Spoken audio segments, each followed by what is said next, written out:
हाँ तो नमस्कार और प्रणाम। बताइए कैसे हैं आप लोग। उम्मीद है कि अच्छे होंगे। तो आज बात करने वाले हैं फिर हम खेसारी लाल यादव जी के ऊपर।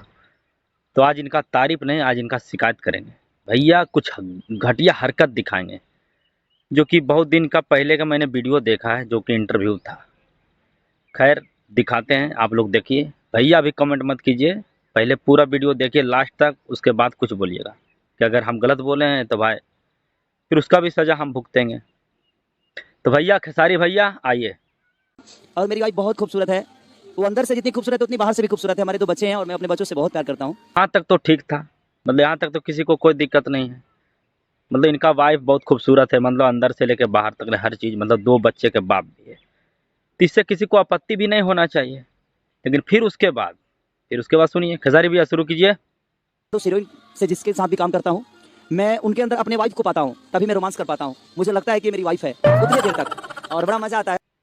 सुन लिए ना, मतलब खेसारी भैया के कहने का मतलब क्या है कि जिनके साथ मैं काम करता हूँ चाहे रोमांस करता हूँ, मैं मतलब जो हीरोइन के साथ ये काम करते हैं वो अपने वाइफ को पाते हैं, तब फिर ये रोमांस कर पाते हैं। अगर वाइफ के नज़रिए से नहीं देखेंगे तो फिर ये रोमांस नहीं कर पाएंगे।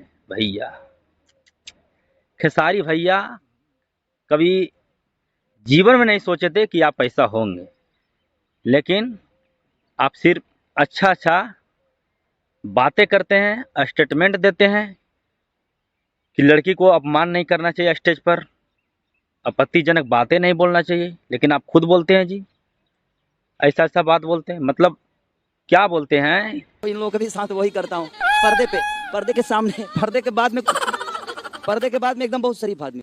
कि पर्दे के पीछे, पर्दे के बाहर में बहुत शरीफ इंसान हूँ, तो बेकार ना है जी। पर्दा हो चाहे अंदर हो, मतलब किसी के साथ हो, संतुलन नहीं बिगड़ना चाहिए, वो ऐसा इंसान बनना चाहिए जी। और तो और एक स्टेज शो था रक्षा गुप्ता के साथ, वहाँ पर भी कुछ छेड़खानी हुआ है। छेड़खानी नहीं, मतलब मर्जिए से हुआ है, लेकिन ये नशे के धूत में इतना इतना बेकार था कि भैया कुछ भी कर देते हैं।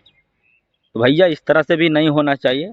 लोग आपको फॉलो करते हैं, भोजपुरी इंडस्ट्री का सबसे बड़ा ट्रेंडिंग स्टार है, लोग आपसे सीखते हैं और आपसे ये उम्मीद रखेगा तो फिर कहीं ना। अरे और जानते हैं महाराज, मतलब 2 बच्चे के बाप तो है ये हैं, और क्या बोलते हैं कि मैं स्टेज पर कि मैं अपने गर्लफ्रेंड से मिला रहा हूँ, मतलब आप लोग को गर्लफ्रेंड से मिलाते हैं।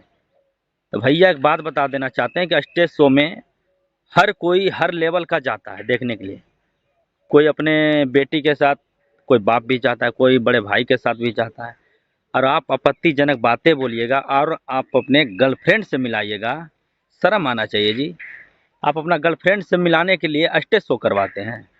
हाँ, मतलब अच्छी अच्छी बातें करते हैं, कहीं चूम लेते हैं तो कहीं ज़बरदस्ती कर देते हैं। नशे के धूत में ये लोग पागल है। भोजपुरी इंडस्ट्री का 2-3 कलाकार ऐसे हैं, चाहे वो पवन सिंह हो जाए चाहे वो खेसारी लाल यादव, दोनों एक ही जैसा है। खेसारी लाल यादव बोलते हैं पवन सिंह गलत करते हैं, पवन सिंह बोलते हैं खेसारी लाल यादव गलत करते हैं, लेकिन दोनों एक ही चट्टे बट्टे के हैं।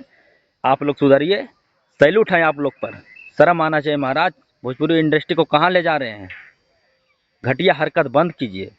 कब तक चलेगा ये सब जी। गर्लफ्रेंड से मिलाना बंद कीजिए। बाकी हम विदा लेना